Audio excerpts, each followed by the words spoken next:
जैसे अभी कहा जाता है कि जो जो एआई डॉक्टर्स बनेंगे, एआई आपका जो क्या कहते हैं इलाज करेगा शायद, वो एक अभी ऑलरेडी रिपोर्ट्स आ चुकी हैं कि 95% डॉक्टर्स से बेटर इलाज कर पाएगा।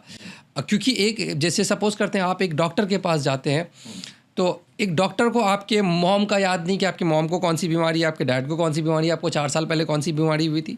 बट आप एआई के पास जाएंगे, उसकी तो सारी चीज़ मेमोरी में रहेगी कि आपके फादर को कौन सी बीमारी थी, आपके ग्रैंड पेरेंट को कौन सी बीमारी थी, आपको कौन सी है, आपके पापा को कौन सी थी, आपकी मम्मी को कौन सी, आपके भाई को कौन सी, आपको 3 साल पहले क्या हुआ था, 6 साल पहले क्या हुआ था। तो बहुत छोटे छोटे सिम्टम्स से बहुत अच्छा आपका इलाज कर पाएगा ये। अब आप इसमें देखेंगे कि भाई डॉक्टर्स का क्या होगा। इसमें ट्रीटमेंट का कोई रिस्क है? जनरली केसेस में तो एआई विल डू बेटर, क्योंकि उसके पास हिस्टोरिकल डेटा पॉइंट्स बेटर होते हैं। आप अगर डॉक्टर्स को लेंगे तो उनके पास लिमिटेड टाइम होता है, लिमिटेड पेशेंट्स को 5 मिनट दे पाते हैं, उनकी हिस्ट्री भी सही से नहीं समझते हैं। इनफैक्ट मेडिकल साइंस का अगर आप बात करेंगे तो मेडिकल साइंस में कहा जाता है एक पेशेंट को टिपिकल एनालाइज करने के लिए आप जो स्टैंडर्ड प्रोसीजर होता है उसमें 30 to 40 क्वेश्चंस पूछने चाहिए पेशेंट को, क्या कहते हैं, अच्छे से इलाज करने के लिए। जो मेडिकल साइंस का जो एक्चुअल जिस तरह से प्रिस्क्राइब्ड रहता है, आप किसी डॉक्टर के पास जाएंगे वो 4 सवाल से आपसे ऊपर नहीं पूछता है। क्यों नहीं पूछता है? क्योंकि उसके पास उतना टाइम नहीं है, उसके पास और भी पेशेंट है। हमारे देश में अगर आप देखेंगे तो हर डॉक्टर कहीं ना कहीं ओवरबर्डन चल रहा है। तो अब वो 5 मिनट में 4 सवाल पूछेगा तो चांसेस आर कि उसके एरर के रेट्स ज़्यादा होंगे। अगर मैं 40 सवाल पूछूंगा तो एरर के रेट्स कम हो जाएंगे।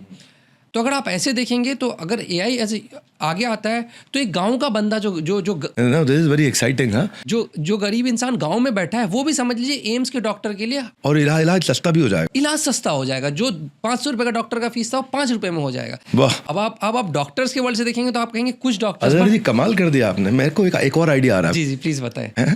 हमारे देश में 7 करोड़ केसेस कोर्ट में पेंडिंग चल रहे हैं, जजेस कम है, वहाँ भी कुछ एआई जज भी लिया हुआ है। बिल्कुल बिल्कुल, आप जब बात कह रहे हैं इस पे ही जा रहा होगा। तो बेसिकली आप ह्यूमंस को देखेंगे ना, हम हर जगह क्या कहते हैं, हमारा एक रोड ब्लॉक है ह्यूमन इंटेलिजेंस। मतलब आपके पास अच्छे डॉक्टर्स लिमिटेड है, अच्छे जजेस लिमिटेड है, अच्छे लॉयर्स लिमिटेड है, अच्छे इंजीनियर्स लिमिटेड है, तो हमारा सारा काम वहाँ जाके फंस जाता है।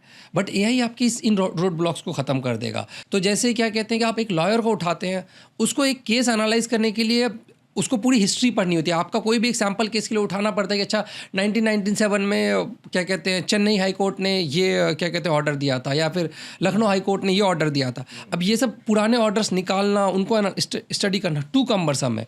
एआई ये सारा चीज़ पढ़ के आपके केस का 1 घंटे में पूरा हिस्ट्री एनालिसिस करके दे देगा कि आपका केस सही है कि नहीं। ये लॉयर्स के लिए भी आसान होगा, जजेस के लिए भी आसान होगा। तो पेंडिंग केसेस को आपको आगे ले जाना एआई के रूट से बहुत आसान हो जाएगा। तो आप अगर आप इसकी इम्पैक्ट को फ्रॉम ए कॉमन यूज़र देखेंगे तो आपको दिखेगा आपकी लाइफ बहुत अच्छी हो जा रही है। आपको अच्छे डॉक्टर्स मिल जा रहे हैं इलाज के लिए। तो आगे चल के लॉयर्स की भी फीस कम हो जाएगी। लॉयर्स की फीस कम हो जाएगी। तो अब ये तो बहुत ही लिमिटेड लोग हैं जो इन प्रोफेशंस में, बट नॉर्मल एज ए मास आपकी लाइफ अच्छी हो रही है ना। आपको सब कुछ सस्ते में मिल रहा है, आपकी लाइफ का कंफर्ट बढ़ जा रहा है। आपको डॉक्टर्स भी सस्ते में मिल रहा है, लॉयर्स भी सस्ते में मिल रहा है, इंजीनियर्स भी सस्ते में मिल रहा है।